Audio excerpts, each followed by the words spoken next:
رب اشرح لي صدري ويسر لي امری واحلل عقدۃ من لسانی یفقهوا قولی رب زدنی علما۔ السلام علیکم ورحمۃ اللہ وبرکاتہ۔ آج ہم ایک سخت لیکن سچائی سے بھرپور بات کریں گے، وہ بات جو ہم میں سے اکثر کو لگے گی کہ ہاں میرے ساتھ بھی ایسا ہو رہا ہے یا ایسا ہوتا ہے۔ کیا آپ نے کبھی محسوس کیا ہو، سوچا ہو کہ دعا کر رہے ہیں مگر دل کہیں اور ہے، رزق ہے مگر برکت ختم ہو چکی ہے، آنکھیں خشک ہیں اور رونا آتا ہی نہیں، نیکی کا ارادہ ہے مگر نیکی کرنے کو دل نہیں کرتا، دل گناہوں سے سیاہ ہو چکا ہے اور احساس تک نہیں بچا؟ تو ہوشیار ہو جائیں، شاید تمہارے گناہ حد سے بڑھ چکے ہیں اور اللہ نے تم سے اپنی 5 بڑی نعمتیں واپس لے لی ہیں۔ اور وہ 5 بڑی نعمتیں کون سی ہیں؟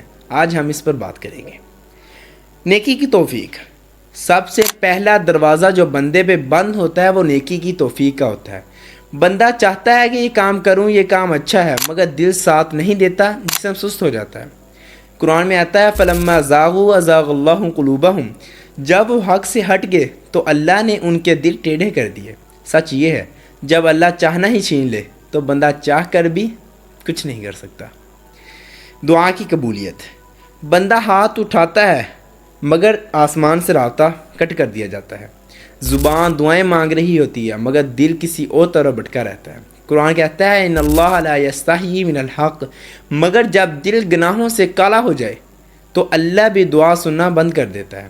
حدیث مبارکہ میں آتا ہے یغلق باب السماء بوجہ کل داع یأکل الحرام، حرام کھانا کھانے والے کی دعا کا آسمان سے رابطہ بند کر دیا جاتا ہے۔ اور تیسرا، کبھی تم نے محسوس کیا ہو، سوچا ہو کہ موت کا سن کر دل کیوں نہیں کانپتے؟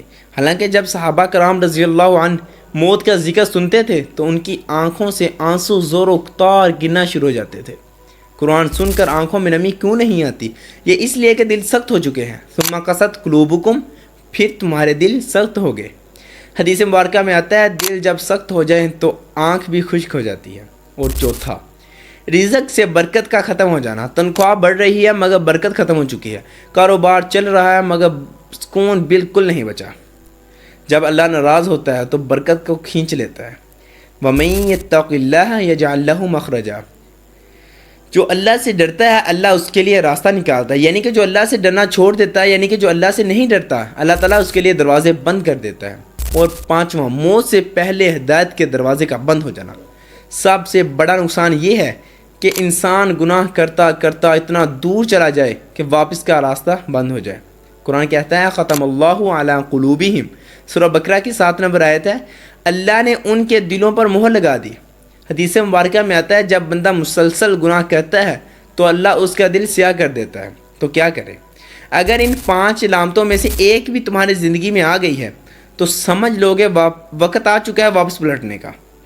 توبہ کرو چاہے دن میں 100 بار کرو، رونا نہ آئے تو بھی اللہ سے کہو اے اللہ مجھے رونا دے دے۔ قرآن سے دوستی لگاؤ، ماں باپ کی خدمت کرو، حلال رزق کماؤ اور تمام نیکی کے دروازے کھولو، کیونکہ اگر اللہ ناراض ہو گیا تو دنیا کا ہر بندہ بھی تم سے راضی ہو جائے نا تو تجھے خاک فائدہ نہیں دے سکے گا۔ اللہم اہدنی وتب علی ولا تجعلنی من الغافلین، یہ دعا پڑھا کرے، اللہم اہدنی وتب علی ولا تجعلنی من الغافلین، اے اللہ مجھے ہدایت دے اور مجھ پر رجوع فرما اور مجھے غافل لوگوں میں شامل نہ کرنا۔